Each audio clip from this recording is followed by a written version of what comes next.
Guys, welcome to study with पूजा।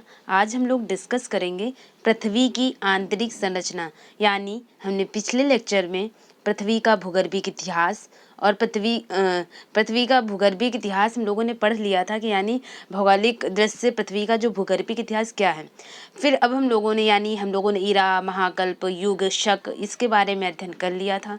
अब हमारा जो टॉपिक होता है वो टॉपिक है पृथ्वी की आंतरिक संरचना।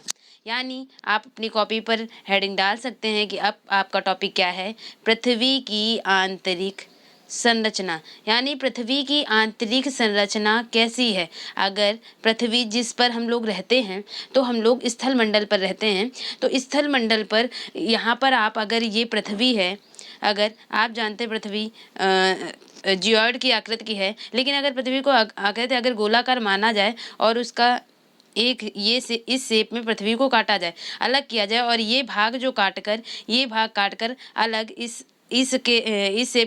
शेप के अकॉर्डिंग अलग निकाल कर रखा जाए, तो आप देखेंगे कि पृथ्वी के अंदर कई परतें पाई जाती हैं। तो ये जो परतें हैं इनके बारे में कैसे पता चलता है, कौन से अध्ययन से पता चलता है। तो पृथ्वी के आंतरिक संरचना को जानने के लिए कई साक्ष्य जुटाए गए, जिनमें से अगर देखा जाए तो किस आधार पर हम पृथ्वी की आंतरिक संरचना का अध्ययन कर सकते हैं। इसके लिए कुछ प्राकृतिक साधन रहे, कुछ कृत्रिम साधन रहे। तो जैसे कुछ अप्राकृतिक साधन यानी जो कृत्रिम साधन रहे वो क्या क्या रहे। अप्राकृतिक साधन क्या रहे पृथ्वी की आंतरिक संरचना के बारे में जानने के लिए, तो जैसे तापमान, घनत्व हो गया, तापमान जैसा कि अध्ययन से पता चलता है कि जो घनत्व है, तो अगर पृथ्वी का औसत घनत्व 5.5 ग्राम प्रति सेंटीमीटर क्यूब होता है, घनत्व 5.5 ग्राम प्रति सेंटीमीटर क्यूब होता है औसत घनत्व।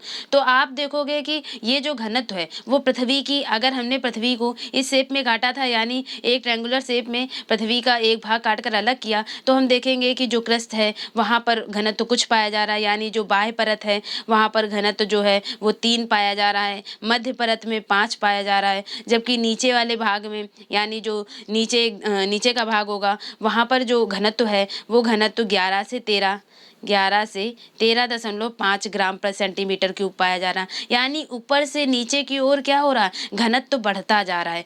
तो यहाँ पर क्या अनुमान लगाया गया कि जो पृथ्वी का घनत्व है वो अंतरतम यानी ऊपर से जो ऊपरी परत है यानी क्रस्ट से नीचे की ओर कोर तक की घनत्व, पृथ्वी का घनत्व ऊपर से नीचे की ओर बढ़ रहा है। यानी तो यहाँ से संगठन के आधार पर पृथ्वी की आंतरिक संरचना को कई भागों में बांट दिया जाता है।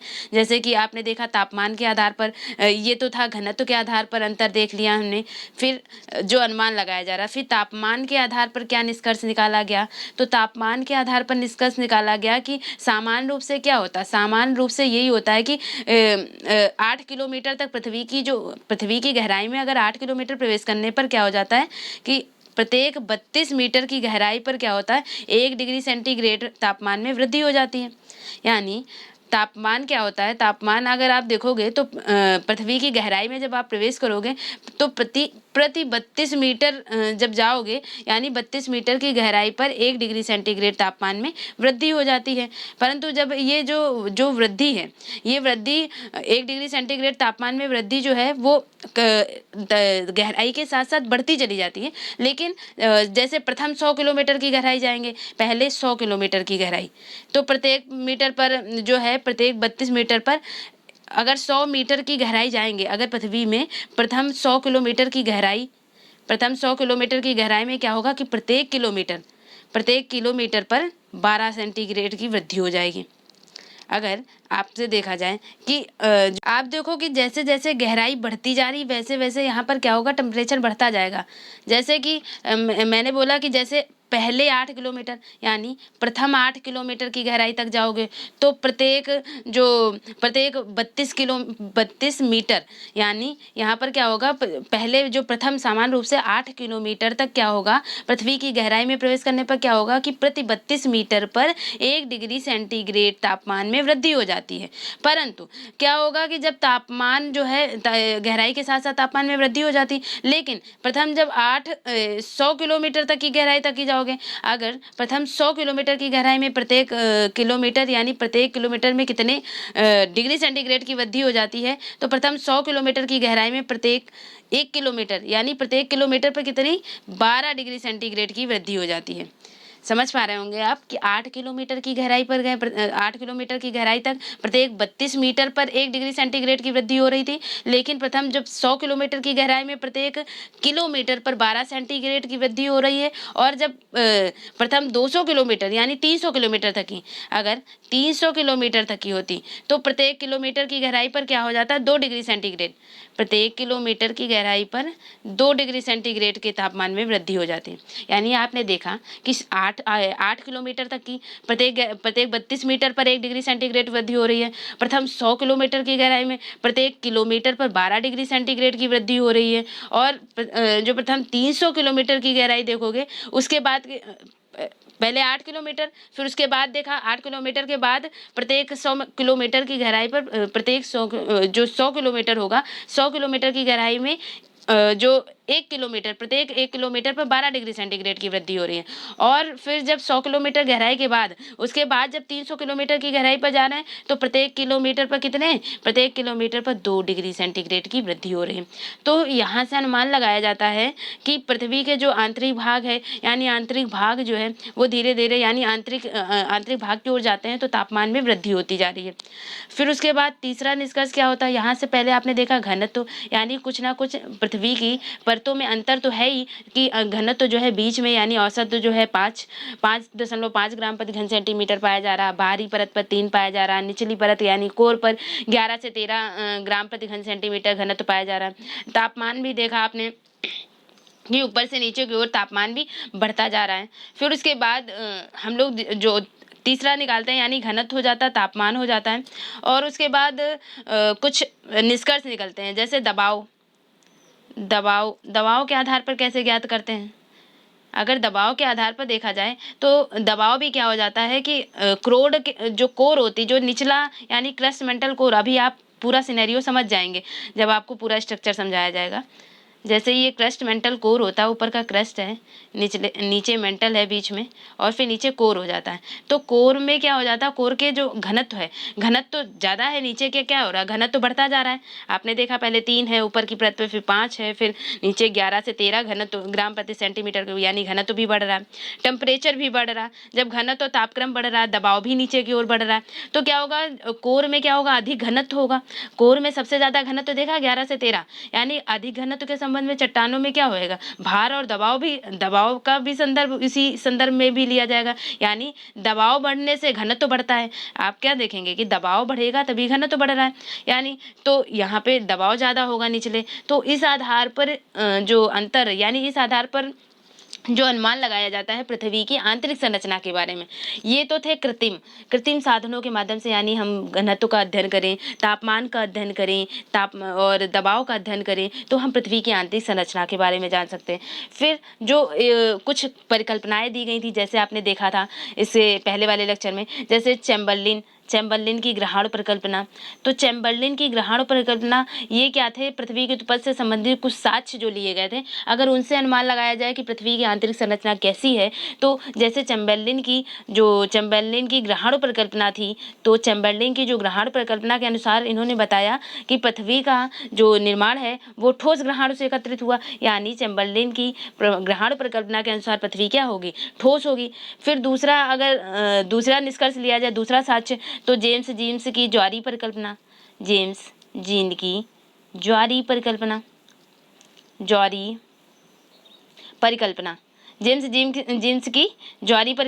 तो जेम्स जीन की ज्वारीय परिकल्पना के अनुसार क्या था, इन्होंने बताया कि पृथ्वी की उत्पत्ति क्या थी, सूर्य द्वारा जो ज्वारीय पदार्थ के ठोस होने से हुई है, यानी सूर्य द्वारा जो ये सूर्य था, सूर्य का जो भाग ज्वारीय पदार्थ यानी जो ठोस हो गया था, अगर सूर्य द्वारा जो ज्वारीय पदार्थ के ठोस होने से पृथ्वी की उत्पत्ति हुई, तो पृथ्वी का अंतरतम भाग क्या, द्रव अवस्था में होना चाहिए।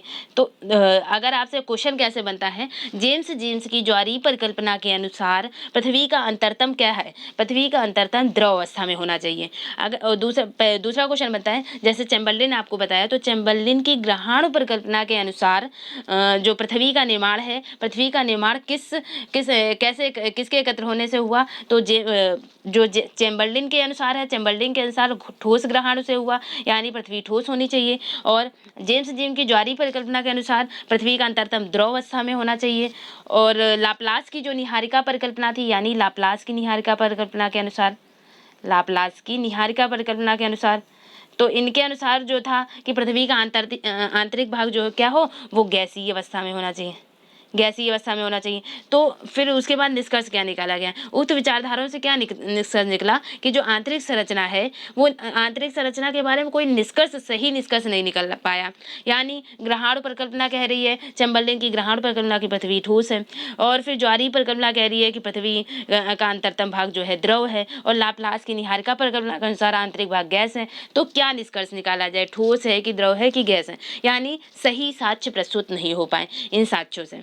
और कृत्रिम आपने देखा कि पृथ्वी की आंतरिक संरचना के बारे में कैसे पता लगाया जा सकता है। तो कृत्रिम जो मेजरमेंट होते हैं, तापमान, घनत्व, दबाव, उसके आधार पर पता लगाने की कोशिश की गई। लेकिन जो सर्वाधिक मान्य मत रहा, जो सर्वाधिक जो बिलीवेबल जो कहा जाए, जो सर्वाधिक मान्य मत रहा, उसमें वो क्या रहा? तो प्राकृतिक साधन कुछ। अब हमारे पास क्या था तीसरा उपाय, कुछ प्राकृतिक साधनों से क्या निष्कर्ष निकाला जाए, यानी प्राकृतिक साधनों से देखा जाए कि पृथ्वी की आंतरिक संरचना कैसी है। तो प्राकृतिक साधन हमारे पास क्या थे? यानी आपके पास 3 हेडिंग्स हो गई। यानी अप्राकृतिक साधन में आपने डाला, यानी जो कृत्रिम थे, उसमें घनत्व के आधार पर आप पृथ्वी की आंतरिक संरचना जान सकते थे, घनत्व, दबाव और तापक्रम के अनुसार, तापमान के अनुसार। जो कुछ साक्ष्यों के आधार पर 3 साक्ष्य देखे कि ग्रहण परिकल्पना के अनुसार पृथ्वी ठोस है, चैम्बरलिन की ग्रहण परिकल्पना के अनुसार, जेम्स जीन्स के अनुसार जो है वो जेम्स जीन्स के अनुसार द्रव है, और लाप्लास के अनुसार गैस है। फिर प्राकृतिक साधन जो होते हैं, प्राकृतिक साधन कौन कौन से होते हैं? जैसे ज्वालामुखी क्रिया। तो ज्वालामुखी क्रिया से क्या निष्कर्ष निकलता है? तो ज्वालामुखी से हम जानते हैं कि ज्वालामुखी उद्गार से क्या है, लावा बाहर निकलता है। ज्वालामुखी से जो लावा है, यानी तरल मैग्मा बाहर निकलता है। तो इससे क्या स्पष्ट होता है? इससे ये स्पष्ट होता है कि पृथ्वी में कहीं ना कहीं, यानी तरल मैग्मा बाहर, यानी ज्वालामुखी उद्गार से क्या हो रहा है, तरल मैग्मा बाहर निकल रहा, तरल लावा, मैग्मा, ये क्या है, बाहर निकल रहा। तो इससे क्या पता चल रहा? इससे पता चल रहा कि पृथ्वी की गहराई में कहीं ना कहीं ऐसी परत जरूर है जो तरल है, जो तरल अवस्था में है। तरल या कहते हैं अर्ध तरल अवस्था में, यानी आधी ठोस आधी तरल। तो तरल या अर्ध तरल अवस्था में होती है। यानी जो ज्वालामुखी उद्गार से हमें पृथ्वी की आंतरिक बनावट के संबंध में कोई निश्चित जानकारी नहीं मिल पाती, लेकिन ये पता चलता है कि पृथ्वी की जो आंतरिक संरचना वो कहीं ना कहीं तरल या अर्ध तरल अवस्था में जरूर है, ज्वालामुखी उद्गार से। दूसरा साक्ष्य क्या हो सकता था? दूसरा, जो भूकंपी तरंगों के आधार पर। तो सबसे जो मान्य मत आया, वो भूकंपी तरंगों के आधार पर हमें पृथ्वी की आंतरिक संरचना के बारे में स्पष्ट जानकारी मिल पाती है। भूकंपी तरंगे के आधार पर हम, यानी मनुष्य क्या है, उसमें भूकंप तरंगों को पृथ्वी के अंदर प्रवेश कराता है। भूकंप तरंगों को पृथ्वी के अंदर प्रवेश कराने पर, क्योंकि भूकंपी तरंगे 3 तरह की होती हैं, पी, एस और L, primary wave, secondary wave और एल फॉर जो धरातली तरंगे होते हैं। यानी प्राथमिक तरंगे, द्वितीयक तरंगे और धरातली तरंगे। प्राथमिक, द्वितीयक और धरातली तरंगे। तो भूकंपी साक्ष्यों के अनुसार कैसे पता चलता है? ये जो प्राथमिक, द्वितीयक और तृतीयक दो धरातली तरंगे हैं, इन्हें हम भूकंप वाले चैप्टर में पढ़ेंगे कि ये 3 तरह से होती हैं, पी और S, P star, S star, और ये पी जे, और ये पीजी और एसजी। इस तरह से ये भूकंपी तरंगे जो हैं वो चलती हैं। तो इसको हम लोग भूकंप के चैप्टर में अध्ययन करेंगे। तो यहाँ पे हम बता दें कि आपको प्राइमरी वेव, सेकेंडरी वेव और जो धरातली हैं, भूकंपी साक्ष्यों से कैसे पता चलता है पृथ्वी की आंतरिक संरचना। तो आप देखेंगे कि जो पृथ्वी की आंतरिक संरचना है, यानी ये भाग था पृथ्वी की आंतरिक संरचना, अगर काट कर अलग किया आपने, अगर ये पृथ्वी है और ये भाग आपने काट कर अलग किया, तो जो प्राइमरी वेव्स हैं, जो प्राइमरी यानी भूकंपी साक्ष्य कैसे पता चलता? तो भूकंपी साक्ष्य आप देखेंगे पृथ्वी में 3 परतें पाई जाती हैं। पृथ्वी में 3 परतें पाई जाती हैं। अगर आप देखेंगे पृथ्वी में 3 परतें पाई जाती हैं। ऊपर की जो परत है ये वाली, ये क्या है? भूपरपटी है। भूपरपटी यानी ये जो है क्रस्ट है। फिर दूसरी क्या है? मेंटल है। और तीसरी क्या है? कोर है। ठीक है। तो आप जो प्राइमरी वेव्स और सेकेंडरी वेव्स हैं, यानी जो प्राइमरी वेव्स हैं वो जो हैं वो तरल और ठोस दोनों में चलती हैं। जो भूकंपी तरंगे हैं प्राइमरी वेव्स वो तरल और ठोस, तरल ठोस यानी ये तीनों माध्यमों में चल सकती हैं। लेकिन हमें निष्कर्ष निकल आया था कि पृथ्वी जो है, पृथ्वी का अंतरतम भाग तरल हो सकता है या तो ठोस होता है, गैस हो ही नहीं सकता। तो यहाँ पर दो ही मत निकलते हैं कि जो प्राइमरी वेव्स हैं, प्राइमरी वेव्स तरल और ठोस दोनों में चलती हैं, जबकि जो सेकेंडरी वेव्स हैं ये केवल और केवल ठोस में चल पाती हैं, यानी केवल ठोस में चल पाती हैं, यानी द्रव में नहीं चलेंगी, द्रव में नहीं चलेंगी। जब इन भूकंपी तरंगों को पृथ्वी के अंदर प्रवेश कराया गया, तो अगर हमने इन पी तरंगों को प्रवेश कराएं, अगर जब इन पी तरंगों को प्रवेश कराया गया, आपने देखा ये क्रस्ट था, ये मेंटल और ये कोर हुआ, अंतरतम भाग कोर, ये क्रस्ट है, क्रस्ट। तो आपने देखा कि जो प्राइमरी वेव्स हैं वो ऊपर से अगर प्राइमरी वेव्स प्रवेश कराई गई तो प्राइमरी वेव्स कैसे जाएंगी, ऊपर वाले में गति करेंगे, यानी प्राइमरी वेव्स तो ऊपर, यानी ये ठोस में भी जा सकती हैं। फिर ये जो मेंटल था, मेंटल में इनकी गति धीमी हो जाती है, यानी मेंटल में इनकी गति धीमी हो जाती है। फिर उसके बाद कोर में इनकी गति और तेज़ी से होती है, यानी कोर में ये और तेज़ी से प्रवेश कर पाती हैं।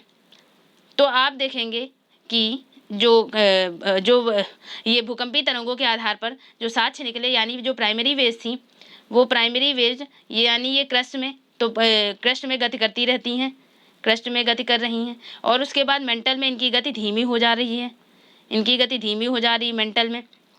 फिर उसके बाद कोर में ये और तेज़ी से गति करती हैं, कोर में इनकी गति और तेज़ी से हो जाती।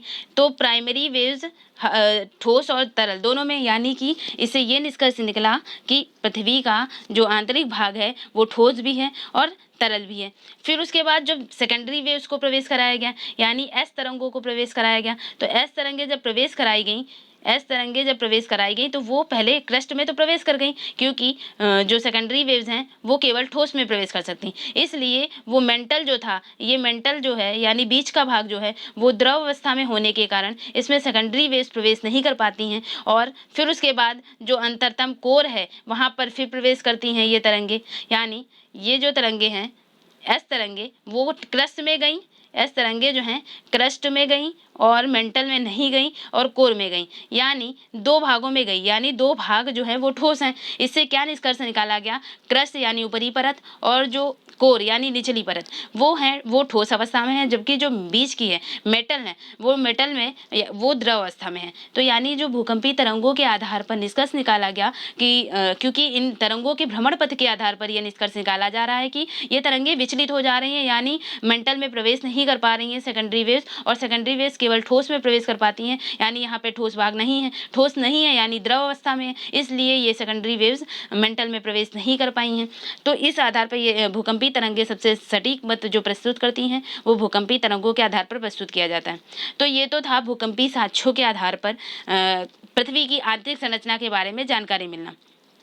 तो अब हम लोग पढ़ते हैं कि पृथ्वी की आंतरिक संरचना के बारे में कौन कौन से साक्ष्य, जैसे ये भूकंपी तरंगों के बारे में हो गया, तो अब हम लोग भूकंपी तरंगों के आधार पर जो वर्तमान साक्ष्य मिले, यानी जो साक्ष्यों के आधार पर पृथ्वी की आंतरिक संरचना मिली वो कैसी है, तो उस आधार पर हम लोग देखते हैं। अगर पृथ्वी की विभिन्न परतें जो काटकर, ये पृथ्वी का क्या है, ये पृथ्वी से एक भाग काटकर अलग कर दिया जाता है, जैसे कि एक तरबूज है वैसे ही एक पृथ्वी की कल्पना करें, और तरबूज से जैसे एक पीस काटकर अलग किया गया ऊपर से, तो वैसे ही ये पृथ्वी से काटकर अलग किया गया, यानी जिस धरातल पर रहते हैं वहाँ ऊपर से लेकर नीचे तक की यानी सेंटर तक जो एक भाग काटकर अलग कर दिया जाए वो इस शेप में आएगा। यानी ये अगर पृथ्वी गोल है और उस गोल पृथ्वी से ये भाग काटकर अलग कर दिया जाए, तो ये जो भाग काटकर अलग किया गया है वही ये स्ट्रक्चर यहाँ बना हुआ है। ये भाग जब काटकर अलग किया गया तो इसमें परतें पाई गई, इसमें परतें पाई गई मेनली तो 3 परतें पाई गई, ठीक है। अगर ये जो 3 परतें पाई गई तो वो किस आधार पर डिवीज़न था, तो अगर रासायनिक संगठन देखा जाए तो रासायनिक संगठन के आधार पर अगर इसको इजीली वे में समझा जाए तो ये आपने भाग देखा, ये कटा हुआ भाग था और ये कटा हुआ भाग था, इसको हम लोग बांटेंगे। सबसे पहले ये ऊपरी परत मान लें आप क्रस्ट, क्रस्ट यानी भूपरपटी, भूपरपटी जिस पर हम लोग रहते हैं, जिस पर हम लोग रहते हैं, भूपर्पटी हो गया, रहते हैं यानी स्थल मंडल हो गया, ठीक है। तो स्थल मंडल हो गया, यानी स्थल मंडल को और किस नाम से जानते हैं, लिथोस्फीयर कहते हैं।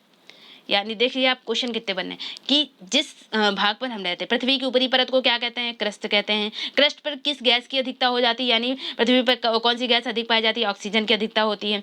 फिर उसके बाद पृथ्वी की ऊपरी परत को और किस नाम से जानते हैं, भूपर्पटी, यानी क्रस्ट हो गया, भूपर्पटी हो गया, या फिर स्थल मंडल हो गया। स्थल मंडल और थोड़ा क्रिटिकल नाम ले तो लिथोस्फीयर कह देगा, स्थल मंडल हो गया, या फिर और क्रिटिकल नाम ले तो क्या, लिथोस्फीयर, लिथोस्फीयर, लिथोस्फीयर मतलब स्थल मंडल।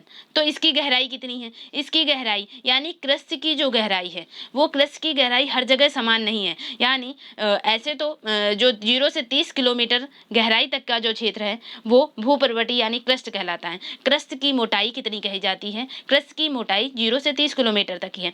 लेकिन ये जो मोटाई है वो हर जगह समान नहीं होती है। यानी कि जो महासागर है, महासागरों पर क्रस्ट की मोटाई अलग होगी, महाद्वीपों पर क्रस्ट की मोटाई अलग होगी, पर्वत श्रृंखलाओं पर क्रस्ट की मोटाई अलग होगी।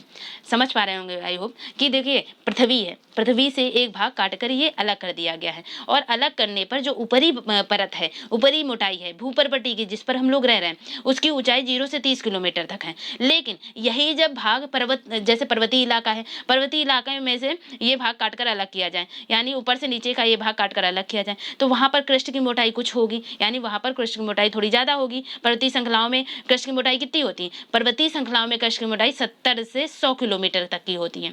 अगर यही चीज महासागरों में, जहां पानी वाला इलाकों में, तो वहां पर महासागरों की ऊंचाई, महासागरों में इसकी क्रस्ट की जो मोटाई है, महासागर और महाद्वीप दोनों जगह औसत मोटाई में अंतर पाया जाता है।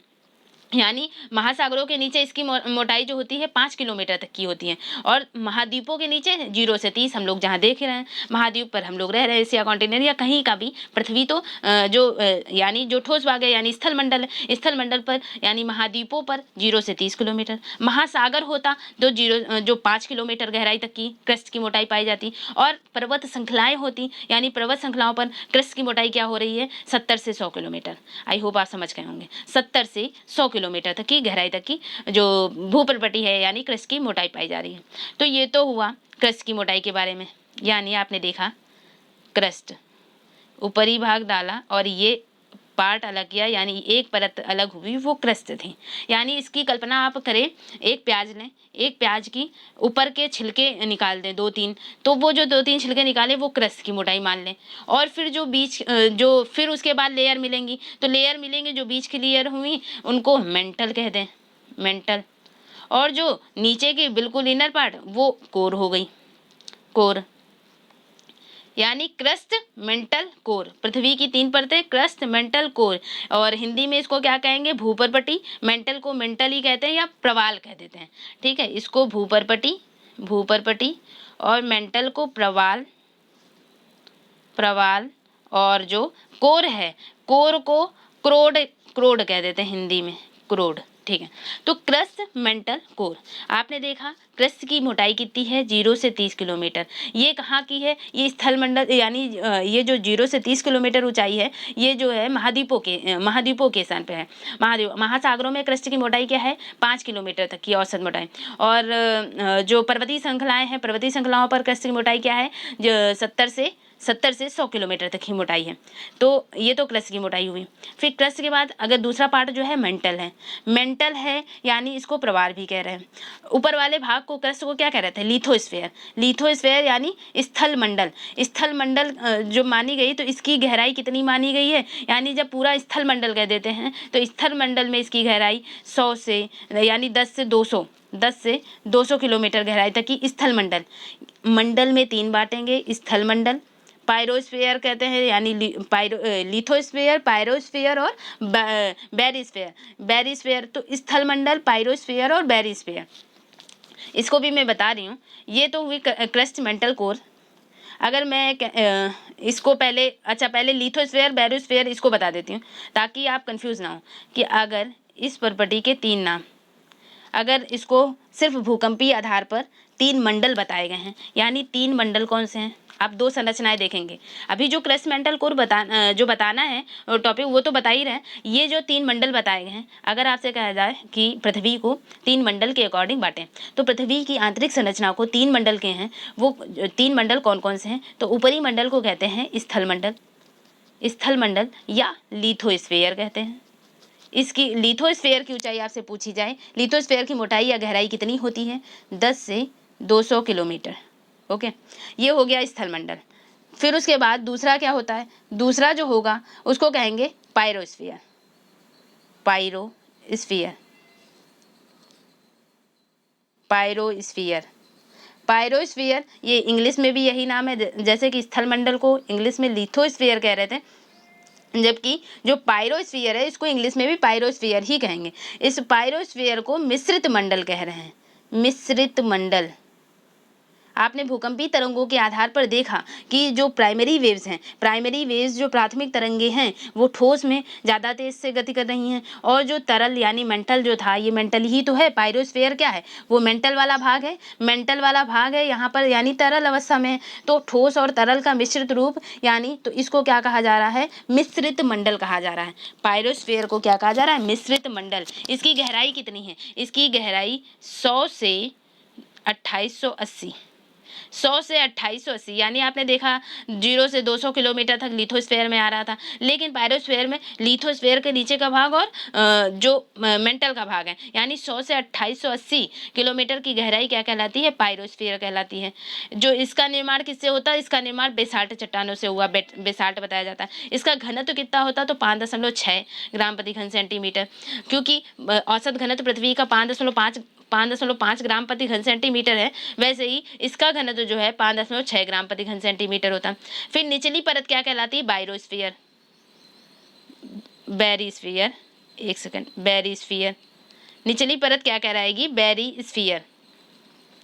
तो बैरीस्फीयर क्या है? इसकी गहराई कितनी होती है? इसकी गहराई जो है 2880 से नीचे तक की, 2880 किलोमीटर से नीचे केंद्र तक की, यानी 2880 से आप अपने कॉपी में फेयर लिख सकते हैं साफ। स्थल मंडल, फिर दूसरा था लिथोस्फीयर जिसको कह रहे थे, दूसरा पायरोस्फीयर, तीसरा जो है उसको बैरीस्फीयर कह रहे हैं। बैरीस्फीयर की गहराई कितनी है? 2880 किलोमीटर से नीचे केंद्र तक की। इसका घनत्व कितना है? इसका घनत्व 8 से 11 किलोमीटर तक की हो जाता है। 8 से जो इस परत का जो घनत्व होता है वो 8 से 11 ग्राम प्रति घन सेंटीमीटर क्यूब होता है। तो आप देखेंगे कि ये जो घनत्व है, इसका घनत्व और ऊपर वाली परत का घनत्व, यानी घनत्व तो ऊपर से नीचे की ओर बढ़ता जा रहा है ना, वैसे ही इसके 3 मंडल हैं। आपके पास 2 निष्कर्ष निकल आए कि भूकंपीय आधार पर स्थल मंडल, यानी भूकंपीय आधार पर पृथ्वी की आंतरिक संरचना को 3 मंडलों में विभाजित करें या 3 मंडलों पर संक्षिप्त टिप्पणी लिखें। तो आपके पास 3 मंडल हो गए, स्थल मंडल और लिथोस्फीयर, पायरोस्फीयर और बैरीस्फीयर, यानी स्थल मंडल और पायरोस्फीयर और बैरीस्फीयर। आपने ये देख लिया। ये तो था स्थल मंडल के आधार पर, यानी पृथ्वी मंडलों के आधार पर पृथ्वी की आंतरिक संरचना। अगर कहा जाए रासायनिक संगठन के आधार पर, रासायनिक संगठन के आधार पर पृथ्वी की आंतरिक संरचना बताएं, तो रासायनिक संगठन के आधार पर पृथ्वी की जो आंतरिक संरचना है, तो अभी आपने देखा ये जो लिथोस्फीयर, बैरीस्फीयर और पायरोस्फीयर पाए गए, या फिर क्रस्ट मेंटल कोर जो पाए जाएंगे, तो क्रस्ट में जो रासायनिक संगठन कह रहा तो यानी तत्वों की अधिकता पाई जाएगी। तो ये जो अगर रासायनिक संगठन कह रहा है, तो रासायनिक संगठन में अगर ये क्रस्ट था, ये क्रस्ट था, ये नीचे मेंटल था और ये कोर था, ये कोर था, तो क्रस्ट में किसकी अधिकता होगी? तो इसको कैसे याद करें? सियाल, नीचे सीमा, और ये है नीफे। यानी रासायनिक संगठन के आधार पर पृथ्वी की आंतरिक संरचना को डिवाइड करें, तो रासायनिक संगठन के आधार पर पृथ्वी की 3 संरचना, पृथ्वी के जो आंतरिक भाग है उसको 3 भागों में बांटा गया, क्रस्ट, मेंटल, कोर। तो क्रस्ट में किसकी अधिकता होगी? तो क्रस्ट में सियाल की अधिकता होगी। रासायनिक संगठन है ना, इसलिए तत्वों के बारे में बताएंगे। सियाल यानी सिलिका और एल्यूमिनियम। तो आपसे पूछा जाए पृथ्वी की जो बड़ी परत है, क्रस्ट है, भूप्रवृत्ति है, उसमें किन तत्वों की अधिकता पाई जाती है? तो कौन से तत्व पाए जाते हैं? तो आप क्या बताएंगे? सिलिका और एल्यूमिनियम तत्व पाए जाते हैं। जब आपके पास गैस पूछा जा रहा है, कौन सी गैस पृथ्वी तल पर अधिकतम भूपर्वटी में पाई जाती है, तो ऑक्सीजन बता रहे हैं। यहाँ पर कौन सा तत्व भूपर्वटी पर सबसे ज़्यादा पाया जाएगा, और आपके पास ऑप्शन है लोहा, एल्यूमिनियम, सिलिका। तो ऊपरी परत पर क्या पाया जा रहा है, ऊपरी परत पर पाया जा रहा है सियाल यानी सिलिका और एल्यूमिनियम। मेंटल यानी जो प्रवाल था दूसरी परत यानी मेंटल में क्या पाया जा रहा है, मेंटल में रासायनिक संगठन के आधार पर मेंटल जो दूसरी परत है सियाल के नीचे की, तो उसमें किन तत्वों की अधिकता पाई जा रही है, कौन से रासायनिक संगठन के आधार पर कौन से तत्व पाए जा रहे हैं, तो सीमा यानी सिलिका और मैग्नीशियम। ठीक है, ऊपरी परत पर सियाल, सिलिका और एल्यूमिनियम। दूसरी परत जो है मेंटल यानी निचली जो मेंटल है, मेंटल में किन तत्वों की अधिकता पाई जा रही, सीमा यानी सिलिका और मैग्नीशियम। नीचे है कोर यानी कोर में किन तत्वों की अधिकता रासायनिक संगठन के आधार पर पाई जा रही है, तो निकिल और फेरस। ठीक है, निकिल और फेरियम। तो आप देखेंगे कि ये तो था रासायनिक संगठन के आधार पर, यानी आपके पास 2 क्वेश्चन 2 हेडिंग बन गई होंगी। यानी पहले था कि भूकंपीय आधार पर 3 मंडलों में विभाजित करें पृथ्वी की आंतरिक संरचना को, और दूसरा क्वेश्चन बन गया कि रासायनिक संगठन के आधार पर पृथ्वी की आंतरिक संरचना का विभाजन करें। और जो आंतरिक संरचना का जो रासायनिक संगठन के आधार पर विभाजन बताया था वो वैज्ञानिक कौन थे, वो एडवर्ड स्वेस ने बताया है, एडवर्ड स्वेस ने बताया। तीसरा क्वेश्चन जो बहुत ही पॉपुलर है, जो अभिनव मत कहा जाए, यानी जो वर्तमान समय में जो मत है वो क्रस्ट, मेंटल और कोर का। तो हम लोग पुराने पॉइंट से अपने आप को कनेक्ट करते हैं। अभी आप सब लास्ट तक की समझ जाएंगे, आपको फिगर भी दिखा देंगे जो ओरिजिनल फिगर। ठीक है, तो आप देखेंगे ये रही पृथ्वी की जो क्रस्ट, मेंटल, कोर जो मैं बता रही हूँ, क्रस्ट, मेंटल और कोर, ये ऊपरी परत है क्रस्ट। ये हुआ तीसरा मत, यानी तीसरे मत के अनुसार जिसको कह सकते हैं रिसेंट व्यूज, अभिनव मत जिसको कह दें, यानी जो वर्तमान समय में मान्य मत है क्रस्ट, और ये हुआ मेंटल, और तीसरी हुई कोर। ठीक है, क्रस्ट की मोटाई 0 से 30 किलोमीटर। पहला क्वेश्चन, क्रस्ट यानी भूपर्वटी की ऊंचाई कितनी होती है, तो भूपर्वटी यानी स्थलमंडल पर भूपर्वटी की ऊंचाई कितनी है, 0 से 30 किलोमीटर। ठीक है, 0 से 30 किलोमीटर भूपर्वटी की ऊंचाई। फिर दूसरा है मेंटल की ऊंचाई 30 से कितनी होती है, 2900 किलोमीटर। 30 से 2900 किलोमीटर किसकी है, मेंटल की ऊंचाई, मेंटल की मोटाई। फिर कोर है, क्रस्ट, मेंटल, कोर या क्रोड, तो क्रोड की ऊंचाई कितनी होती है, तो 2900 से 6371। आई होप आप समझ गए होंगे। ये कितनी है, क्रस्ट की मोटाई कितनी है, 0 से 30 किलोमीटर। मेंटल की ऊंचाई कितनी है, मेंटल की मोटाई कितनी, 30 से 2900 किलोमीटर। फिर उसके बाद कोर की मोटाई कितनी है, 2900 से 6371 किलोमीटर, 6371 किलोमीटर।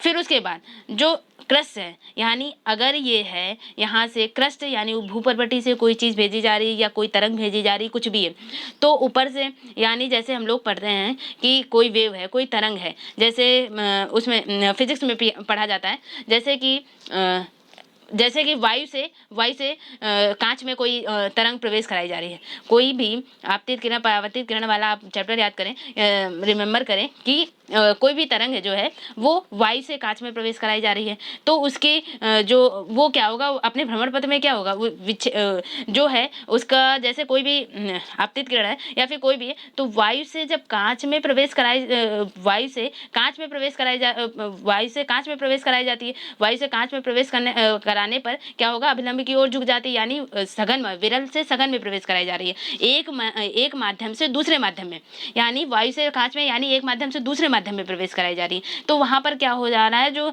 आपतित किरण है, आपतित किरण का मार्ग जो है वो बदल जाता है, यानी अगर इस तरह से आ रही तो यहाँ से क्या होगा, थोड़ा झुकाव हो जाएगा, अभिलंब की ओर थोड़ा झुकाव हो जाएगा सघन मंडल में। तो वही चीज यहाँ पे भी हो रही है, यानी इस चीज से आप माइंड मेकअप करें, जब एक माध्यम से दूसरे माध्यम में जाती है तरंग, तो वहां पर अपने माध्यम से विचलित हो जाती है। और वो क्यों हो रही है, क्योंकि ये यहाँ पर एक डिसकंटिन्यूटी क्षेत्र पाया जा रहा है, यानी ये यहाँ रुकावट जहाँ पे आए, यानी तुरंत एक माध्यम से दूसरे माध्यम में प्रवेश करने पर एक माध्यम खत्म हुआ और दूसरा माध्यम स्टार्ट हुआ, तो वहां पर जो बीच में जो रेंज उत्पन्न हुई वो डिसकंटिन्यूटी यानी असंबद्धता क्षेत्र कहा जाता है। यानी दो माध्यमों में जब अंतर होता है, एक माध्यम विरल माध्यम था, दूसरा सघन माध्यम, एक माध्यम से दूसरे माध्यम में जाने पर जो बीच में डिसकंटिन्यूटी उत्पन्न होती, असंबद्धता का क्षेत्र उत्पन्न हो जाता है।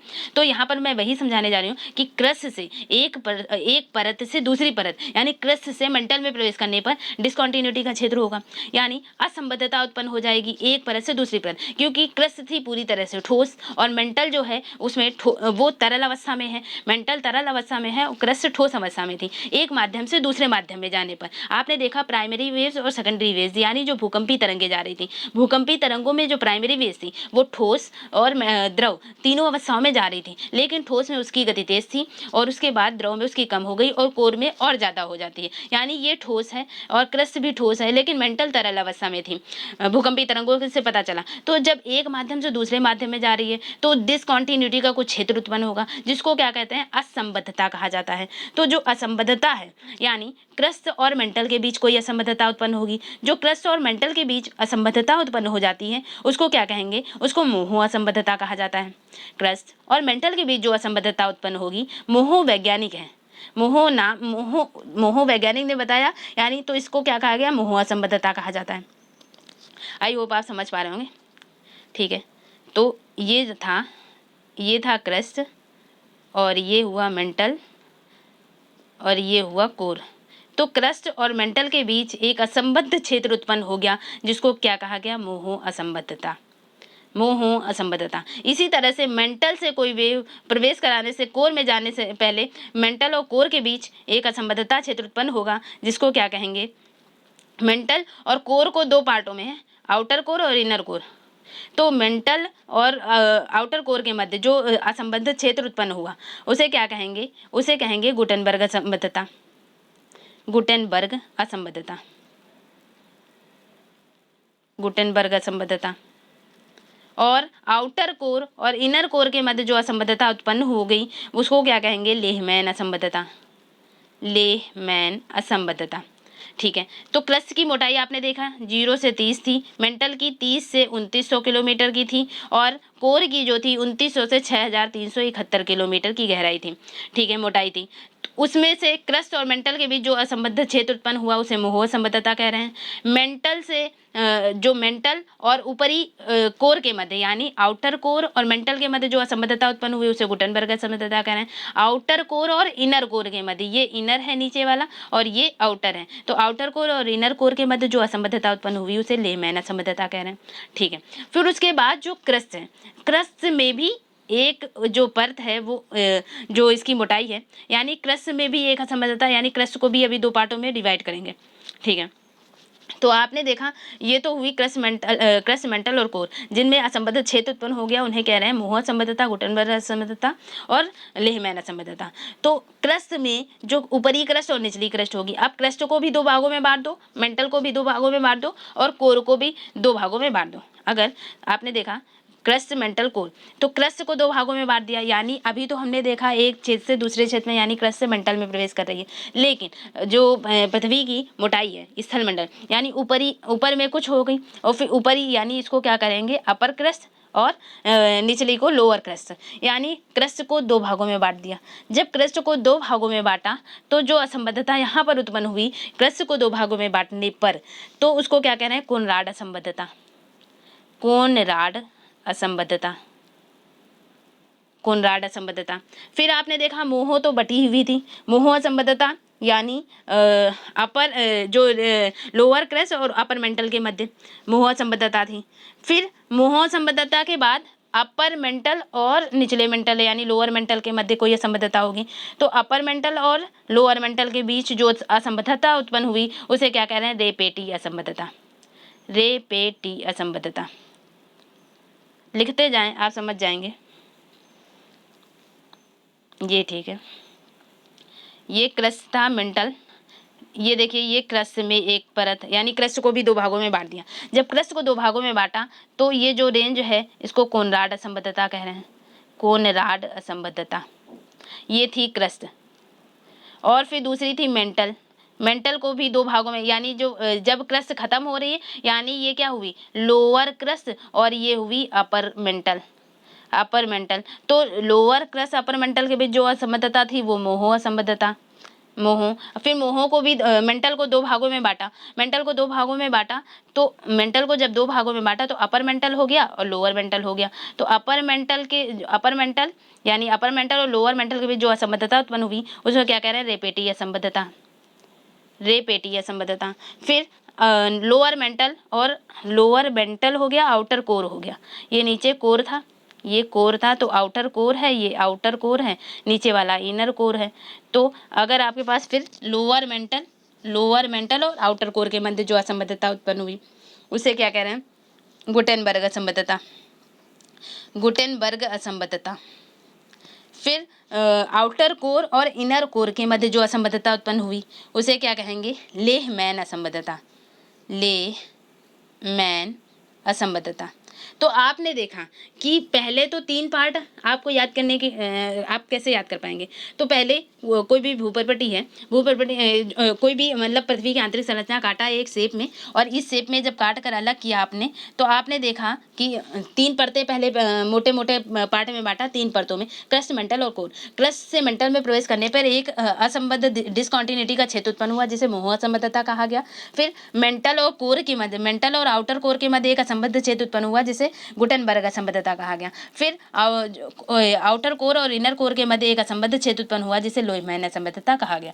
फिर क्रस्ट को भी 2 भागों में बांट दिया, जिसे क्रस्ट को 2 भागों में बांटा, जो इनके मध्य जो असंबद्ध क्षेत्र हो रहा था ऊपरी क्रस्ट और निचले क्रस्ट के मध्य, तो अपर क्रस्ट और लोअर क्रस्ट के मध्य, तो इसको जो बांटा तो उसको कहा कोनराड असंबद्धता। फिर ये जो हो गई फिर मेंटल को 2 भागों में बांटा तो उसको क्या नाम दिया? रेपेटी असंबद्धता। यानी कोनराड बीच वाली भाग हो गई क्रस्ट के 2 भागों में बांटने पर, मेंटल को 2 भागों में बांटा तो रेपेटी असंबद्धता हो गई।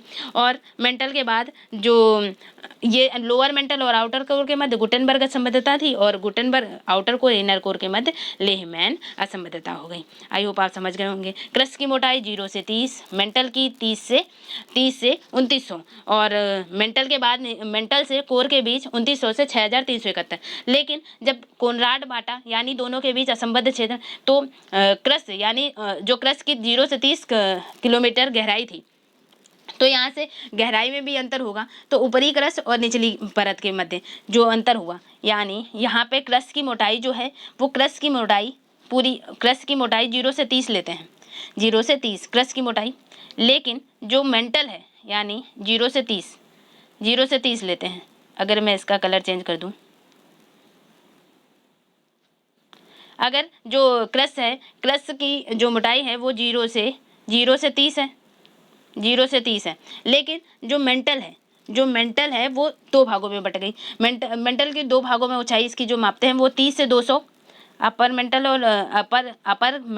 और लोअर क्रस्ट, यानी 30 से 200 के मध्य जो है वो अपर मेंटल की मोटाई हो जाती है। फिर 200 से 700, ठीक है, 200 से 700 के मध्य जो है वो मेंटल। इसको क्या कर रहे हैं? इसको 3 भागों में डिवाइड कर रहे हैं। आप समझ पा रहे होंगे कि 0 से 30 क्रस्ट की मोटाई थी, फिर 30 से 2900 तक की मेंटल की ऊंचाई थी। तो इसको हम लोग 3 भागों में बांट रहे हैं, 0 से 30, 30 से 200, 200 से 700, और फिर ये आउटर कोर तक की कहा गया। ये आउटर कोर तक की जो है वो 2900 तक की, 2900। और मैं इसको साफ साफ बता दे, एक सेकंड। तो आपने देखा ये जो परत थी उसमें से क्रस्ट, मेंटल, ये क्रस्ट, ये मेंटल और ये कोर। तो इसकी ऊंचाई कैसे है? इसकी ऊंचाई 0 से 30, फिर 0 से 30 के बाद जो इसको बांटा मेंटल को अपर और अपर मेंटल को बांटा, तो जो अपर मेंटल है वो अपर मेंटल का जो डिवीज़न किया जाता है वो 30 से 200 तक की हो जाता है। फिर 200 से 30 से 200 के बाद जो मेंटल का डिवीज़न किया जाता है वो मिडिल तक की जो आता है वो 200 से 700,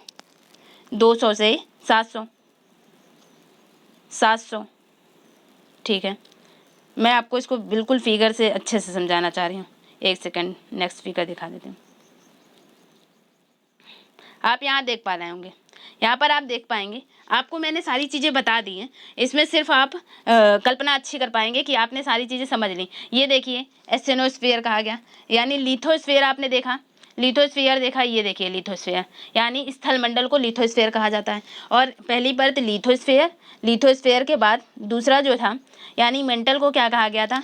मेंटल को कहा गया था पायरोस्फीयर, मेंटल को पायरोस्फीयर कहा गया था। और यहाँ पर आप देख पाएंगे कोर कोर को क्या कहा गया था, यानी जो आउटर कोर इनर कोर, इसे क्या कहा गया था, बैरिस्फीयर, बैरिस्फीयर। तो यहाँ पर स्थल मंडल के यानी मंडलों के आधार पर 3 भागों में डिवीजन, लिथोस्फीयर, बायोस्फीयर और बैरिस्फीयर, 3 भागों में डिवीजन। और यहाँ पर आप देख पाएंगे कि ये थी क्रस्ट, ये क्रस्ट है, ये देखिए ये क्रस्ट है ऊपर, ये क्रस्ट है, एक सेकंड, आप ये देख पाएंगे ये क्रस्ट जो डबल लाइन गई है, यानी ये क्रस्ट है, ये क्रस्ट है, ऊपरी भूपरपट्टी है। तो क्रस्ट जो है, क्रस्ट के बाद मेंटल को ये 0 से 30 है, 0 से 30 है क्रस्ट की मोटाई। फिर क्रस्ट के बाद जो मेंटल आता है, मेंटल आता है तो अपर मेंटल और लोअर मेंटल, इसको 2 भागों में बांट दिया, इसको 2 भागों में बांट दिया। तो 0 से 30 ये थी, 30 के बाद 30 से 200, 30 से 200, 30 से 200 का डिवीज़न करते हैं, फिर 200 से 700। ये जो ये डिवाइडिंग रेंज है, ये अपर मेंटल और लोअर मेंटल के बीच का है, अपर मेंटल और लोअर मेंटल के बीच 200 से 700, ठीक है। और फिर जब ये ख़त्म होगा, यानी आपने देखा क्रस्ट 0 से 30 है, फिर क्रस्ट जो लोअर क्रस्ट है और अपर मेंटल है, इसकी ऊंचाई यानी मेंटल के जो अपर मेंटल थी, अपर मेंटल लोअर मेंटल, आपने देखा जैसे ये भाग था, इनमें से क्रस्ट की ऊंचाई 0 से 30 थी, लेकिन जो मेंटल है, मेंटल की जो मेंटल है, मेंटल को 2 भागों में बांटा। अगर ये मेंटल था इतना रीजन, ये मेंटल का है इतना रीजन, तो इस मेंटल को 2 भागों में बांटा, 2 भागों में बांटा। जो अपर मेंटल है, अपर मेंटल की भी मोटाई जो है वो 30 से 200 की है, 30 से 200 की है। और जो अपर मेंटल के बाद अपर से लोअर मेंटल, जो अपर से मेंटल जहाँ से ख़त्म हो रहा, 200 से 700, 200 से 700। तो आपने देखा ये 0 से 30 हो गई, 30 हो गई। फिर ये इसको जो डिवाइडिंग रेंज इसको काटा, यानी जो अपर मेंटल थी, अपर मेंटल को 2 भागों में बांट दिया। बस आपको क्या देखना है, अपर मेंटल को 2 भागों में बांट दिया। इसको 2 भागों में क्यों बांटा, अभी मैं बता रही हूँ कि 200 किलोमीटर की गहराई से क्यों अलग किया गया है। ये 0 से 30 हुई, अपर मेंटल को 2 भागों में बांटा, और ये 30 से 200 की, 200 किलोमीटर की गहराई तक की अपर मेंटल। फिर अपर मेंटल और लोअर मेंटल, ये जो डिवाइडिंग रेंज है ये 700 है। और फिर उसके बाद नीचे जाएंगे, फिर ये 200 700 हो गई, 700 से 2900, इतनी कितनी है, 700 से 2900। फिर उसके बाद आउटर कोर, अब आप आउटर कोर और इनर कोर के मध्य जाएंगे, यानी ये जो गहराई है, ये गहराई कितनी है, ये 2900 तक हो गया था, 2900 से ये यहाँ तक ही, यानी आउटर जो कोर जब खत्म हो रहा 5150 किलोमीटर की गहराई तक। फिर 5150 से जो इनर कोर है यहाँ तक की 6371 किलोमीटर गहराई तक है। तो आप समझ पाएंगे, यहाँ पर आप देखें,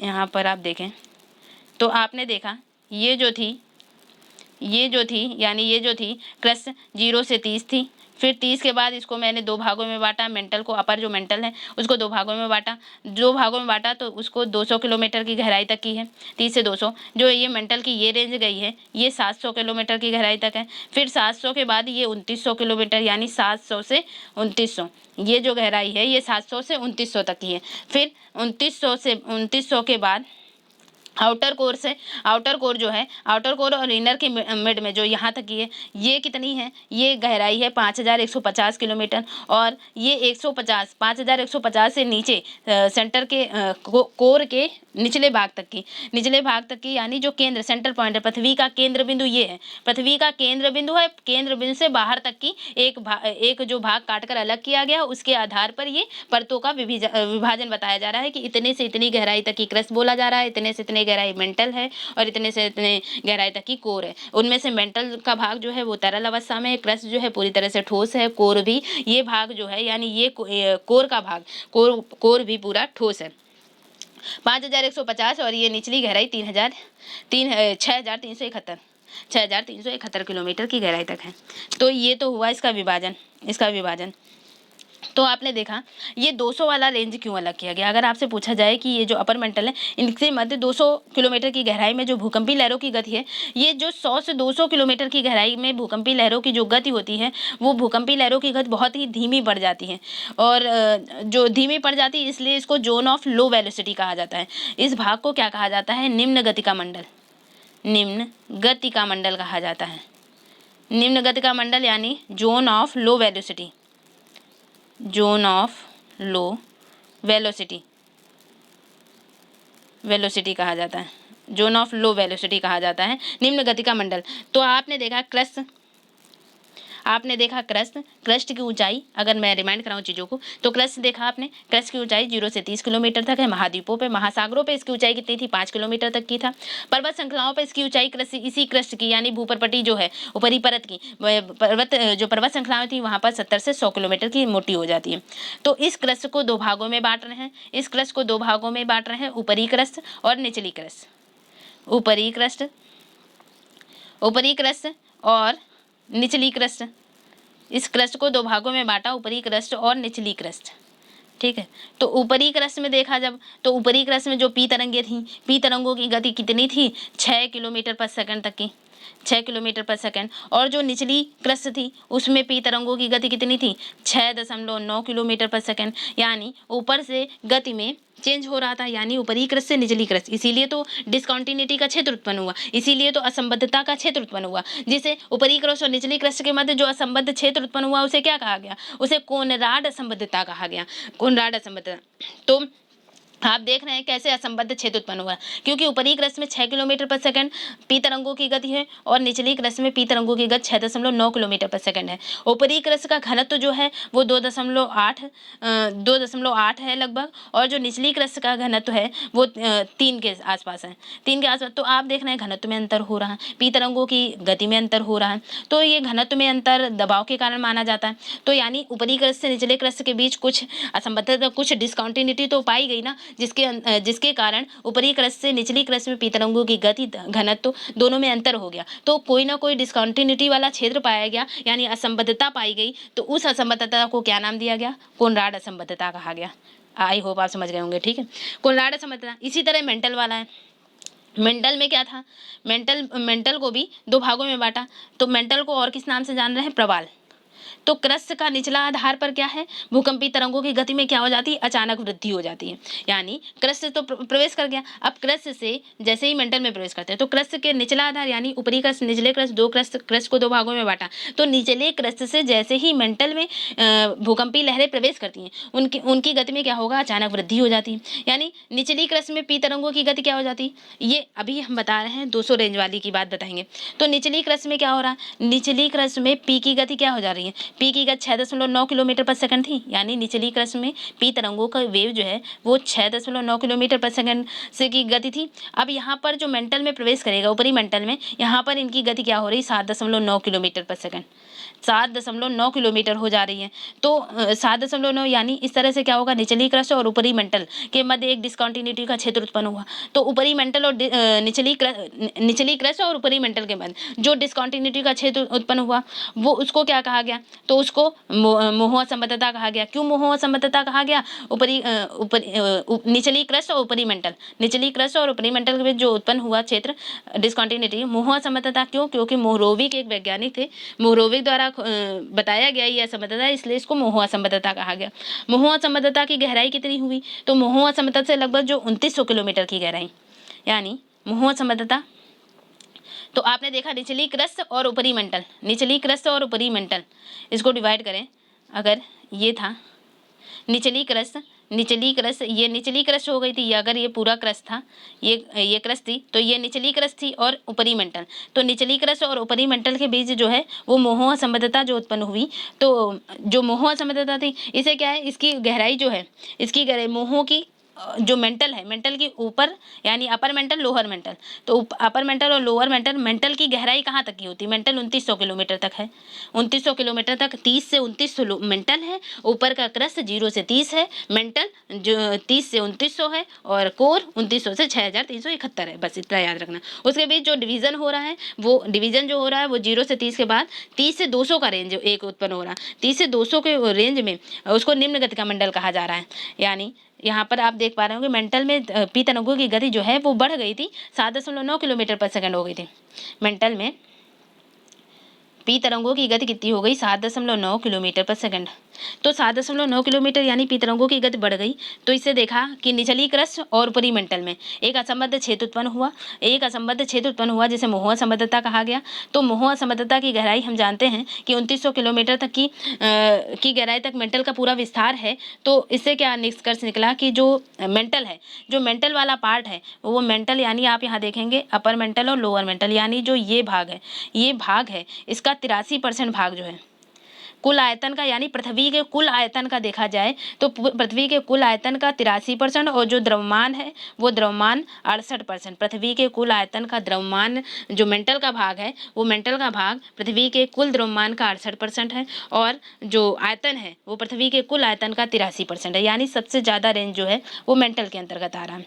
तो यहाँ पर आप देखोगे मोहुआ असंबद्धता से 200 किलोमीटर की गहराई यानी क्रस्ट को दो भागों में बांटा था। जो क्रस्ट के दो भाग बांटे थे, क्रस्ट में जो बीच में असंबद्ध क्षेत्र उत्पन्न हुआ था उसको कोनराड कहा था, कोनराड। फिर निचली क्रस्ट और ऊपरी मेंटल के मध्य, निचली क्रस्ट और ऊपरी मेंटल, ठीक है, अपर मेंटल, निचली क्रस्ट और अपर मेंटल के बीच जो रेंज बांटा था उसको मोहुआ असंबद्धता कहा गया।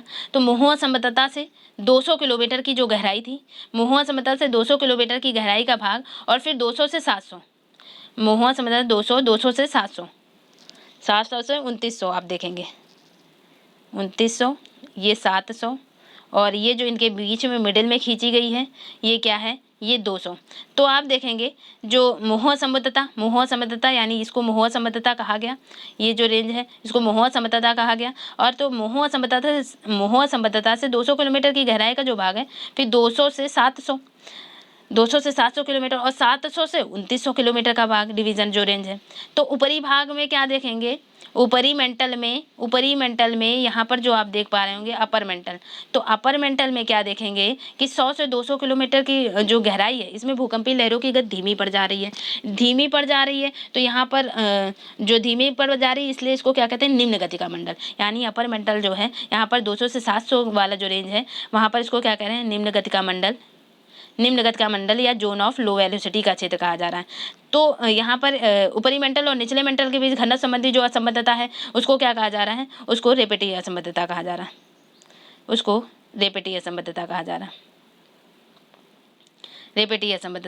है, ठीक है। ये थी रेपेटी और ये थी मोहो और क्रस्ट जो पतली सी है उसको दो भागों में जब बांटा है, उसको जो क्रस्ट को दो भागों में बांटा है उसको कोनराड, ठीक है। तो आपने देख लिया, क्रस्ट देखा, मेंटल देखा और कोर। तो पृथ्वी में ये है कोर, आउटर कोर और इनर कोर। ये निचला सेंटर वाला पॉइंट में जो कोर है तो ऊपर वाला भाग आउटर कोर, निचले वाला इनर कोर। इसकी कोर की मोटाई कितनी है, पहली बात तो कोर की मोटाई क्या है 2900 से 6371 तक की। जो बीच में ये डिवीज़न रेंज है ये कितनी है 5150। तो कोर में क्या कहेंगे कि जो पृथ्वी के क्रोड का विस्तार कितना है, ऊपरी क्रोड का विस्तार 2900 किलोमीटर तक है। यहाँ पर पी तरंगों की गति में क्या हो जाता, अचानक से तेजी हो जाती। यानी इससे क्या निष्कर्ष निकला कि ये भाग ठोस है, यानी कोर जो है वो ठोस है। तो निचले मेंटल की अपेक्षा यहाँ पर पी तरंगों की गति तेज हो जा रही थी। यानी और घनत्व भी आपने देखा, घनत्व भी ज़्यादा था, 11 से 13 समथिंग, 11 से 13।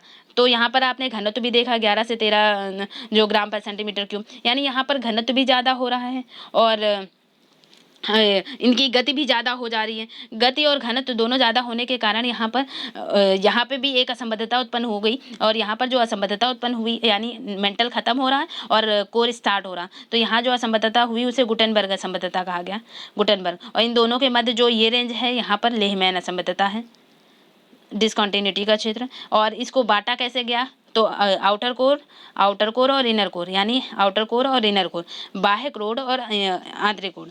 तो आप देखेंगे जो बाह्य क्रोड है और आंतरिक कोर है इनमें क्या हो जाता है, इनमें जो डिवीज़न होता है तो आप देखेंगे कि 2900 से 500 किलो, ये 5150 किलोमीटर थी, ये 6371 किलोमीटर की गहराई, 6371। तो यहाँ पर क्या देखा गया, यहाँ पर जो कोर थी यहाँ पर पी और एस यानी एस तरंगे भी कोर में एस तरंगे जो है यानी सेकेंडरी वेव्स जो केवल और केवल ठोस में प्रवेश कर पा रही थी, तो एस तरंगे यहाँ पर प्रवेश कर जाती हैं और प्राइमरी तरंगे भी प्रवेश कर जाती हैं। इस वजह से जो भूकंपी लहरें एस तरंगे थी वो जो यहाँ पर देखा गया कि कोर में, तो आप देखेंगे कि जो ये आउटर कोर था, आउटर कोर में एस तरंगे नहीं प्रवेश कर पा रही थी, आउटर को इनर कोर में प्रवेश कर जा रही थी। तो आउटर कोर में नहीं प्रवेश कर पा रही थी, इसका मतलब आउटर कोर तरल अवस्था में होना चाहिए था। तो आउटर कोर तरल अवस्था, क्योंकि सेकेंडरी वेव जो है वो केवल ठोस उसमें प्रवेश कर पा रही, तो इनर तो है वो ठोस है, लेकिन आउटर कोर तरल अवस्था में होना चाहिए, क्योंकि इसमें एस तरंगे नहीं प्रवेश कर पा रही हैं। तो आप देखेंगे यहाँ भी एक असंबद्ध क्षेत्र हो गया कि एक रीजन से दूसरे रीजन में जाने पर। तो इस वजह से यहाँ पर आउटर कोर और इनर कोर, इनकी मोटाई जो है आउटर कोर से इनर कोर के मध्य 5150 है, इनर कोर से जो आउटर और इनर के मध्य 5150, और जो केंद्र है, पृथ्वी का केंद्र कहाँ है, यहाँ नीचे, तो 6371 किलोमीटर तक की गहराई तक इनर। भूकंपी तरंगों की गति क्या थी, अगर आप ध्यान करें तो भूकंपी तरंगे क्या थी, अगर फेयर पेज मैं लेके बताऊं, भूकंपी तरंगे क्या थी, अगर ये पृथ्वी थी और अगर ये पी तरंग है, पी तरंग, ठीक है, तो पी तरंगे क्या है, अगर ये है क्रोड यानी कोर, और ये जो है ये है क्रस्ट, यानी ये केवल ये क्रस्ट है, और जो बीच में है वो क्या है, वो मेंटल है, ठीक है, ये क्या है, ये मेंटल है। पृथ्वी की 3 परतें, क्रस्ट, मेंटल, कोर, ठीक है। अगर पृथ्वी की पी तरंगे प्रवेश कराई गई, ये हैं पी तरंगे प्रवेश कराई गई, तो क्रस्ट से तो प्रवेश कर गई, क्रस्ट से जब प्रवेश की तो वो क्रस्ट में प्रवेश, पी तरंगे क्योंकि ठोस द्रव गैस तीनों में चल सकती हैं, यानी ठोस और तरल, पृथ्वी तो 2 ही भागों में हो सकती है, ठोस या फिर द्रव, तो यहाँ पे या फिर दोनों, तो यहाँ पे पी तरंगों की देखोगे आप ठोस में भी चल रही हैं, ठोस के बाद यहाँ पर जब क्रोड में आएंगी तो कुछ समय इनकी गति धीमी, कुछ समय यहाँ पर धीमी हो जाएगी, फिर उसके बाद इनकी गति फिर तेज हो जाएगी, यानी यहाँ पर फिर ये कहाँ निकलेंगे आके, पी तरंगे यहाँ पर निकलेंगे आके, यानी ये तो पी तरंगे थी, जो अगर इनका ये पी तरंगे थी, यानी पी तरंगे क्या हुई, भूपर्पटी से प्रवेश करी और मेंटल में भी प्रवेश कर गई, और मेंटल के बाद आप देखेंगे क्रोड वाला जो रीजन था, यहाँ पर इनकी जो वेव, यानी इनका जो पथ था, इनका पथ थोड़ा विचलित होता है, लेकिन यहाँ पर फिर ये क्रोड से प्रवेश करके ये फिर से बाहर निकल जाती हैं, यानी पी तरंगे निचले सेंटर तक की होकर आती हैं, निचले सेंटर तक की। तो यहाँ पर आप पी तरंगे देखा, यही इसी प्रकार एस तरंगे आप देखेंगे, जब एस तरंगे, तो एस तरंगे क्या देखेंगे, अगर एस तरंगों को पृथ्वी के भूपर्वतीय क्षेत्र से प्रवेश कराया जाता है, ये 3 लेयर, ये क्रस्ट हो गई, ये मेंटल हो गई, और ये कोर हो गई। तो अगर यहाँ पे एस तरंगों को प्रवेश कराया गया तो एस तरंगे पहले जो है क्रस्ट, जो एस तरंगे हैं वो क्रस्ट में तो प्रवेश करेंगे, लेकिन मेंटल में नहीं जा पाएंगी, इसका मतलब क्या हुआ कि ये पी तरंग, ये पहले यहाँ पर पी तरंगे प्रवेश कर रही, लेकिन जो एस तरंगों का छाया क्षेत्र है, एस तरंगे आप देखेंगे कि वो मेंटल में नहीं प्रवेश करेंगी, कोर में केवल जाएंगी, यानी कोर में अगर आप देखेंगे तो ये भूपर्वतीय क्षेत्र, ठीक है, तो यहाँ पर आप क्या देखेंगे, ये भूपृष्ठ है, भूपृष्ठ में यानी प्रवेश कर जाती हैं एस तरंगे, भूपृष्ठ में प्रवेश कर जाती हैं, कोर में नहीं जाएंगी, ये जो है क्रस्ट मेंटल कोर में प्रवेश करेंगी, लेकिन मेंटल में नहीं जा पाएंगी, इसका मतलब यहाँ पर आप ये समझ पा रहे होंगे, क्योंकि आप देखें पृथ्वी यहाँ पर गोल स्ट्रक्चर में दिखाई जा रही है, तो यहाँ पर आपको ऊपरी परत दिखेगी, यानी ऊपरी परत जहाँ पे हम रहते हैं तो वो तो दिख रही है, यानी ये भूपर्वतीय या क्रस्ट। तो यहाँ से जब एस तरंगे प्रवेश कराई जा रही हैं, एस तरंगे भूपर्वतीय में तो प्रवेश कर पाएंगे, लेकिन एस तरंगे यानी यहाँ तक की तो प्रवेश की, और नीचे ये क्रोड है, ये जो क्षेत्र है, यानी जो बीच वाला क्षेत्र है, ये क्या है, ये मेंटल वाला रीजन है, यानी जब गोल है, गोल स्ट्रक्चर में आप 3 परतें देखें तो ऊपर की तो दिखाई पड़ी, तो ऊपर में एस तरंगे प्रवेश कर रही हैं, यानी क्रस्ट में तो प्रवेश कर पा रही हैं, फिर ये वाला जो रीजन है, ये वाला रीजन क्या है, ये मेंटल का रीजन, यहाँ पर एस तरंगों की अनुपस्थिति होगी, तो यानी एस तरंगे यहाँ नहीं पाई जा रही, यानी बीच में जो पृथ्वी का जो बीच वाला इलाका है वहाँ पर क्या है, वहाँ पर मेंटल यानी द्रव अवस्था में है, बीच में द्रव है, फिर नीचे क्या हो गई, क्रोड में, फिर वहाँ पर ठोस अवस्था में है। तो आप देखेंगे आउटर कोर में एस तरंगे नहीं, इनर कोर और आउटर कोर, तो आउटर कोर में एस तरंगे नहीं प्रवेश कर पा रही थी, इसलिए यहाँ पर तरल रीजन होना चाहिए था, और एक रीजन से दूसरे रीजन में जाने पर डिसकंटिन्यूटी का क्षेत्र उत्पन्न हो रहा है, जिसे असंबद्धता का क्षेत्र उत्पन्न हो रहा है, तो आपने देखा, तो इस वजह से लेह मैनस असंबद्धता उत्पन्न हो जाती है। अब आप देखेंगे कि इसके स्ट्रक्चर को समझने के लिए और मैं कुछ फिगर दिखा देती हूँ। ओके, तो आप देखेंगे, ये आप यहाँ देख पाएंगे, यहाँ पर आप देख पाएंगे कि ये थी पृथ्वी, ये पृथ्वी है, और ये पृथ्वी, अगर पृथ्वी का बीच का भाग देखा जाए तो पृथ्वी गोल, पृथ्वी है, पृथ्वी गोल है, ऊपर वाला भाग क्या है, ये देखिए, ये क्रस्ट है, ऊपरी परत पृथ्वी की क्या है, क्रस्ट है। फिर बीच वाला भाग ये देखिए, ये कौन सा भाग है, मेंटल है। मेंटल के बाद जो आउटर कोर और इनर कोर, ये आप देखेंगे, ये वाला येलो वाला पार्ट ये बाहर का, ये आउटर कोर है। और फिर इनर कोर क्या है, जो सेंटर मिड पॉइंट, यहाँ सेंटर में इनर कोर, इनर कोर यानी ठोस अवस्था में जो ये भाग है, यानी यहाँ पर एक देखिए आप, एक रेंज से दूसरी रेंज में जाना पड़ा। क्रस्ट है, क्रस्ट को दो भागों में बांटा गया है। फिर ये मेंटल है, इस मेंटल को दो भागों में बांट कर बताया गया है। फिर कोर जो है वो कोर को एक ये इनर कोर, ये आउटर कोर और ये इनर कोर, दो भागों में बांट कर दिखाया गया। इस तरह से अगर आप पृथ्वी को बीच में काटे कोई भाग तो आपको ये लेयर दिखाई पड़ेंगे। तो इस तरह से इस लेयर को कहाँ से दर्शाया गया, यानी वो भाग काट कर इस त्रिभुजाकार शेप में दर्शाया गया है। यानी आप सेम माइंड मेकअप कर सकते हैं कि एक तरबूज है, तरबूज में से कोई पीस काट कर अलग किया जाए ऊपर से, तो ये सेम स्ट्रक्चर इसका ऐसा रहेगा। वैसे ही पृथ्वी से एक भाग काट कर अलग किया गया और उसकी परतों के बारे में अध्ययन करके ये बताया गया, उसकी तीनों परतों के बारे में अध्ययन करके कि क्रस्ट, मेंटल, कोर कहाँ से कितनी ऊंचाई है, कौन सा असंबद्ध क्षेत्र उत्पन्न हो रहा है, किन असंबद्ध क्षेत्र को क्या क्या नाम दिया गया है, गुटनबर्ग, कोनराड असंबद्धता, लिहमैन असंबद्धता, रेपेटी असंबद्धता। तो यहाँ पर किस असंबद्धता, कौन से रीजन में कौन सी असंबद्धता उत्पन्न हो रही है, किसको क्या नाम दिया गया, आपने ये देखा। ये पृथ्वी का गोल स्ट्रक्चर, यहाँ से एक पार्ट अलग किया गया। तो आपने देखा 3 लेयर, क्रस्ट, मेंटल और कोर। कोर को 2 पार्ट में पहले दिखाया गया, इनर कोर और आउटर कोर। इसी तरह क्रस्ट को 2 भागों में बांटा गया, अपर क्रस्ट, लोअर क्रस्ट। उसके बाद मेंटल को अपर, निचली क्रस्ट हो जाएगी तो अपर मेंटल होगा, निचली क्रस्ट अपर मेंटल के बीच एक असंबद्धता, डिसकंटिन्यूटी का क्षेत्र उत्पन्न होगा। फिर अपर मेंटल, निचली मेंटल के बीच एक असंबद्ध क्षेत्र उत्पन्न होगा। फिर निचली मेंटल और आउटर कोर, यानी निचली मेंटल और आउटर कोर के मध्य एक असंबद्ध क्षेत्र उत्पन्न होगा। फिर आउटर कोर और इनर कोर के मध्य एक असंबद्ध क्षेत्र उत्पन्न होगा। आप यहाँ पे देख पाएंगे, ये पृथ्वी थी। अगर ये पृथ्वी थी, आपने देखा इस गोल वाले स्ट्रक्चर, यानी ये गोल पृथ्वी थी, इस गोल स्ट्रक्चर से ये पार्ट काटकर अलग किया गया था, जो मैं अभी तक की आपको समझा रही थी।